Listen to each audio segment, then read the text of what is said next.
Hola, buenas tardes. Sin más dilación, empezamos ya la sesión 3, así las enganchamos y perdemos el menor tiempo posible.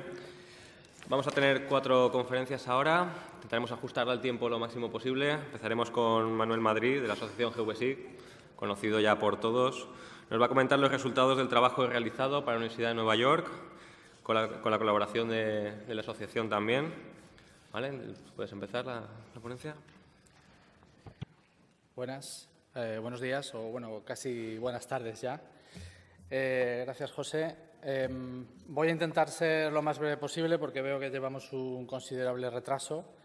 No obstante, realmente los resultados del Atlas están en una página web, con lo cual, bueno, pues siempre es útil poder consultarlos después y incluso si hay preguntas, pues también podéis preguntarme por los pasillos. Pues como me ha presentado José, soy Manuel Madrid, soy consultor en el campo de los sistemas de información geográfica y colaboro activamente con la Asociación GVSIG.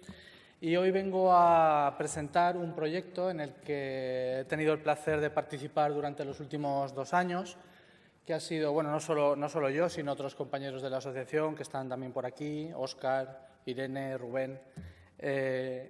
Ha sido presentado recientemente de forma, como primicia en el Congreso Hábitat 3. No sé si conocéis este congreso. Es un congreso que celebra las Naciones Unidas una vez cada 20 años. Es un congreso bastante importante. Se celebró hace aproximadamente un mes en Quito, en Ecuador.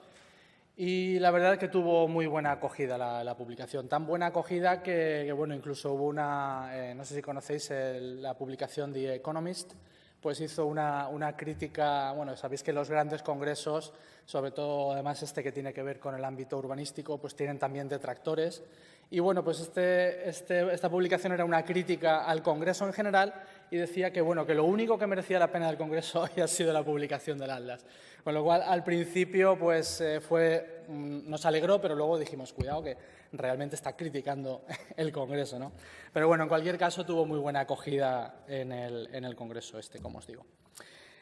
Pues se trata del Atlas of Urban Expansion, el Atlas de expansión urbana, que es una iniciativa de la universidad, se llama New York University. Decimos normalmente Universidad de Nueva York por traducir, pero en realidad no tiene traducción.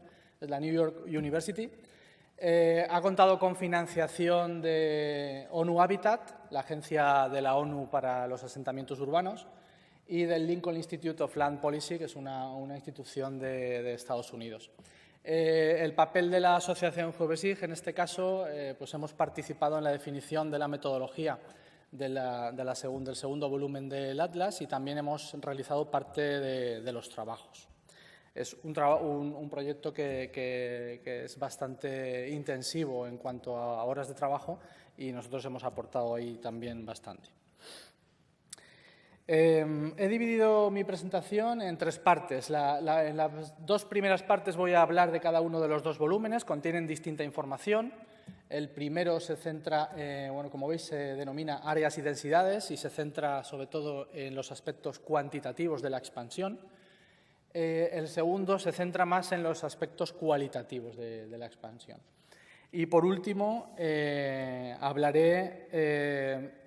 comentaré o mencionaré algunos de los hallazgos o conclusiones más importantes que se pueden extraer de este estudio, ¿no?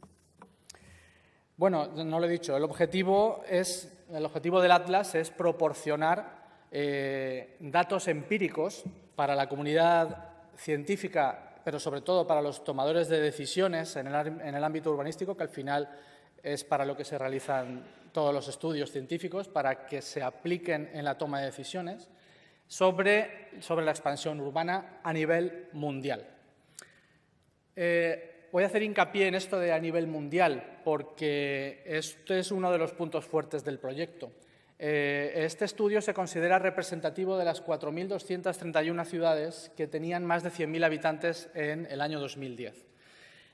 Y es representativo gracias a la cuidadosa confección de una muestra de 200 ciudades, que es un subconjunto de ese universo de más de 4.000 ciudades.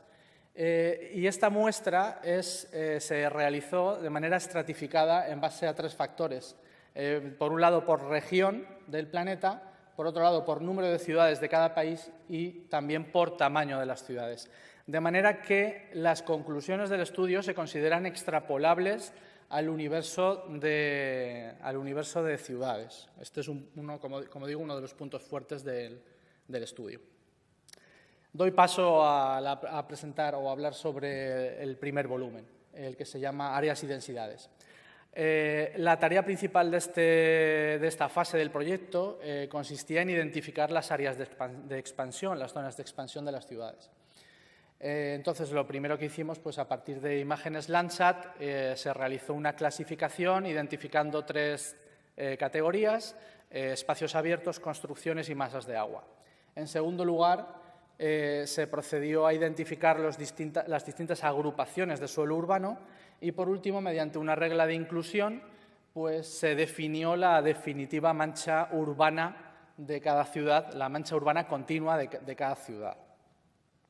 Repitiendo el proceso para las 3 fechas, que no lo he mencionado, pero las fechas del estudio, el estudio realiza la monitorización de la expansión en los últimos 25 años y las 3 fechas en las que se analiza la mancha urbana son 1990, 2000 y 2015. Como decía, repitiendo el proceso de la identificación de la mancha urbana continua para cada una de estas fechas y, finalmente, por diferencia, pues obtenemos las huellas de expansión de los 2 periodos estudiados, entre 1990 y 2000 y entre 2000 y 2015. Esta es una ficha, este es el contenido realmente importante del Atlas, en este caso del primer volumen. Es la ciudad Addis Abeba, en Etiopía. A la izquierda tenemos las 3 manchas urbanas correspondientes a las 3 fechas de estudio, con su correspondiente leyenda, y a la derecha tenemos todos los datos. También tenemos un mapa guía arriba para ubicar la ciudad dentro del planeta.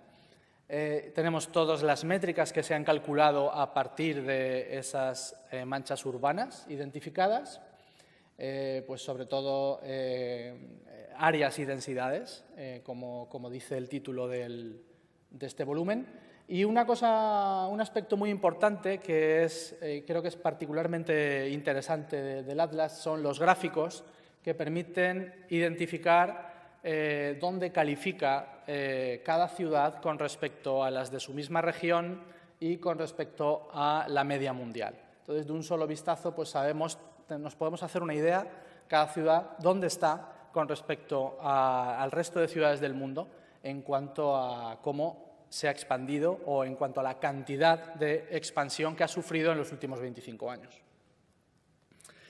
A partir de estos datos podemos ya sacar unas primeras conclusiones o podemos establecer unas primeras comparativas. Por ejemplo, podemos establecer diferencias o identificar diferencias en el tamaño de la huella de expansión. Aquí tenemos 2 casos dispares. Por un lado, Los Ángeles. Como veis, según la leyenda, pues prácticamente toda la extensión de Los Ángeles no ha crecido Los Ángeles, es decir, desde 1990 hasta hoy apenas ha incrementado superficie. En cambio, en Chengdu, en China, la mayor parte de la superficie ha sido ganada con posterioridad a 1990. Diferencias también de densidad de población. Dakar y Buenos Aires son 2 ciudades que tienen aproximadamente el mismo número de habitantes. Sin embargo, la densidad de población es muy distinta. Dakar tiene más de 500 habitantes por hectárea, mientras que Buenos Aires tiene aproximadamente 90 habitantes por hectárea. Diferencias en los niveles de saturación. Aquí tenemos a Bogotá y a Wuhan. Como vemos a simple vista, solo mirando la mancha urbana, Bogotá está mucho más saturada de construcciones que Wuhan. Diferencias en superficie ganada. Se ha identificado y se ha analizado también la superficie ganada para saber si, por ejemplo, la ciudad ha crecido en puntos anexos a las construcciones ya existentes, ha crecido en nodos externos o ha crecido incluso hacia adentro. En este caso, la ciudad de la derecha, Kinshasa, como vemos, tiene, sobre todo en la parte del norte, tiene mucho color magenta, que eso significa que ha crecido ocupando espacios abiertos interiores de la ciudad. Entonces, también podemos saber cómo, hacia dónde ha ido la expansión. Y, por último, diferencias en cuanto a la forma y la compacidad. Bueno, pues esto simplemente, tiene que ver, las ciudades compactas son, desde el punto de vista físico, son más óptimas, lo que hace que también, por ejemplo, el transporte público también sea mucho más eficaz. Los desplazamientos son mucho más cortos. Entonces, eso también es fácilmente identificable con el atlas. Con esto acabo la primera parte, en el volumen 1, y paso a hablar del volumen 2. La tarea principal del volumen 2 consistió en analizar desde el punto de vista cualitativo las zonas de expansión. ¿Cómo? Realmente no solo las zonas de expansión, sino que para poder establecer comparativas o establecer comparaciones entre la zona de expansión y las zonas construidas previamente a 1990, se analizó también la parte antigua de la ciudad. La tarea principal aquí consistió en mapear, en digitalizar las tramas urbanas. Se me olvidaba comentar. ¿Cómo se realizó esta digitalización? Por supuesto, digitalizar toda la ciudad hubiera sido demasiado costoso, tanto en tiempo como en dinero. Entonces, lo que utilizamos, en vez de cartografiar toda la ciudad, fue una metodología de muestreo, una secuencia Halton con puntos semialeatorios que podéis ver en la imagen, son los puntos rojos, en este caso también de la ciudad de Addis Abeba, y estos son los puntos que digitalizamos, puntos que en realidad son círculos. Son círculos dentro de los cuales digitalizamos todas las manzanas que caen dentro del círculo. Después de identificar o de digitalizar esos límites de las manzanas, identificamos los distintos usos del suelo dentro, porque también en los datos que aporta el atlas se diferencia por distintos tipos de uso de suelo. Y también se recogieron muestras para poder analizar el tamaño típico de parcela, muestras de mediciones de profundidad y fachada de parcelas. Y, por último, para extraer todas las métricas que tienen que ver con lo que podemos denominar paseabilidad, es la traducción más o menos decente que he encontrado de walkability, que se usa en inglés, y de conectividad. Para ello, lo que digitalizamos fue el contorno de todas las manzanas que intersecaban con la muestra. Otro aspecto importante del análisis de las tramas urbanas tiene que ver con las vías arteriales. Las vías arteriales juegan un papel muy importante dentro de la ciudad, como sabéis. Son las que no solo distribuyen el tráfico, sino que también son las que alojan el transporte público, un aspecto muy importante. Y también son las que alojan las construcciones de los servicios de suministro, electricidad, telecomunicaciones, aguas potables, saneamiento. Con lo cual, era también importante identificar la cobertura a nivel de vías arteriales que tiene cada ciudad. Este es el resultado. Aquí, así es como se muestran los resultados en el volumen 2 del Atlas. Por un lado, tenemos algunos ejemplos de la tipología urbana, de cada tipo de suelo identificado, la mancha urbana, y a la derecha tenemos los datos, en tabla, todos los datos numéricos, y al igual que en el volumen 1 tenemos los gráficos que nos permiten identificar en qué posición, en qué lugar está la ciudad en cuestión con respecto al resto de ciudades de su misma región y con respecto a la media mundial. Esto en cuanto a los dos volúmenes. Paso a mencionar algunas de las conclusiones o hallazgos que se pueden extraer de los datos que aporta el Atlas. El primero es que las ciudades están creciendo en superficie a mayor ritmo que en población. ¿Cómo vemos esto? Bueno, pues si vemos los números, en población las ciudades en estos últimos 25 años han crecido, no llega al doble, mientras que en extensión, en superficie, han crecido 2,5 veces. Estamos hablando de la media mundial. Lo que pasa cuando desglosamos es todavía más llamativo.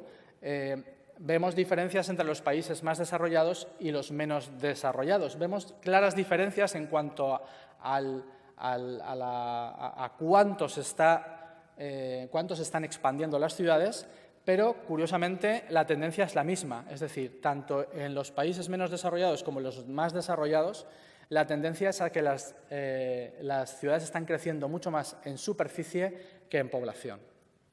¿Qué quiere decir que están creciendo más en superficie que en población? Que la densidad está cayendo totalmente. Esa sería la segunda conclusión. Si vemos los datos de densidad, hemos pasado de 173, siempre datos de media mundial, de 173 habitantes por hectárea en 1990 a 88 en 2014, en este caso. Y si desglosamos estos datos por países más desarrollados y menos desarrollados, pues las diferencias son bastante mayores, pero nuevamente la tendencia es la misma. Tanto en los países más desarrollados como en los menos desarrollados las densidades están cayendo. Otra conclusión, las ciudades están creciendo a diferente velocidad. Bueno, esto más o menos se podría intuir. Pero es muy interesante mirar esta gráfica porque si vemos a la parte derecha el color amarillo, azul y gris, toda esa parte que corresponde al 64% de todas las ciudades analizadas, estas ciudades han al menos doblado su superficie en estos últimos 25 años. Pero es que si nos fijamos solo en el color amarillo de la derecha, que son las ciudades que al menos han cuadriplicado su superficie, estamos hablando de un 28%, es casi un 30% de las ciudades del planeta que han cuadriplicado al menos su superficie en estos 25 años. En cuanto a conclusiones que se pueden extraer del análisis del segundo volumen, la proporción de áreas residenciales que no fueron planificadas antes de su construcción ha aumentado significativamente y, ojo, en todo el planeta. Nuevamente, no existen diferencias en la tendencia entre los países más desarrollados y menos desarrollados. En las zonas construidas antes de 1990 teníamos un 22% de áreas no planificadas, residenciales no planificadas, mientras que en el periodo 1990-2015 identificamos un 31% de áreas no planificadas. Otra conclusión, las ciudades están reservando ahora menos espacio para el derecho de paso de vías arteriales. Importante también. Y también importante que la gente vive cada vez más lejos de estas. En realidad es una consecuencia. Si hay menos, lógicamente la gente vive más alejadas. El 83% de la superficie de las ciudades estaba cubierta por vías arteriales, tenía fácil acceso a vías arteriales, a menos de 500 metros, en las zonas construidas antes de 1990. Ahora tenemos bastante menos, un 69% de cobertura. Y si separamos por países más desarrollados y menos desarrollados, pues nuevamente hay diferencias cuantitativas, pero no en la tendencia. Es decir, la tendencia está clara en cuanto al retroceso en esta métrica también. Los tramados urbanos en las periferias de las ciudades son cada vez menos paseables. Esto se mide mediante dos indicadores. Por un lado, el tamaño medio de bloque, el tamaño medio de manzana. Cuanto mayor es el tamaño de una manzana, más se inhibe a las personas a caminar o a hacer desplazamientos andando. Y el Atlas refleja que el tamaño medio de los bloques es cada vez mayor, tanto en los países desarrollados como en los países menos desarrollados. La segunda métrica que nos habla de esto es la proporción de intersecciones de 4 ejes, que también ha caído cuando comparamos las zonas construidas antes de 1990 con las posteriormente construidas. Y con esto finalizo lo que sería la mención de las conclusiones principales. Os invito a que entréis en la página web porque todos estos datos de cada ciudad están disponibles para su análisis online. No solo están disponibles online a través de una interfaz bastante atractivo, sino que además todos los datos, incluso los 2 volúmenes en PDF, están disponibles para su descarga. Toda la información la tenéis ahí, están incluso también los agradecimientos. Es un proyecto, como he dicho, que conlleva una labor bastante intensa. Hemos participado cerca de 100 personas en él y bueno, pues todas están nombradas en los agradecimientos, lo cual es una cosa también, valga la redundancia, a agradecer. Y por último, pues resaltar los puntos fuertes del estudio, que es representativo del universo de ciudades de más de 100.000 habitantes, que proporciona datos empíricos, lo cual es también muy importante porque a veces conocemos un problema, pero no lo conocemos bien. Necesitamos que se demuestre, ¿no?, y hasta qué punto la expansión se ha producido, ¿no?, en este caso. Y bueno, pues también resaltar que pone el foco en esas zonas de expansión, cuando no hay muchos estudios que pongan el foco en zonas de expansión y mucho menos en todas las ciudades. Y a nivel personal resaltaría que este problema, el problema de la expansión, sobre todo que se está produciendo a una velocidad descontrolada y sin orden, afecta tanto a los países más desarrollados como a los menos desarrollados. Afecta quizá más a los menos desarrollados, pero no es un problema que solo tengan estos países, con lo cual espero que los políticos o aquellas personas que tengan capacidad de decisión en el ámbito urbanístico utilicen esta herramienta que consideramos que es bastante útil para atajar los problemas y que dentro de unas décadas no estemos en una situación mucho peor que en la actual. Muchas gracias.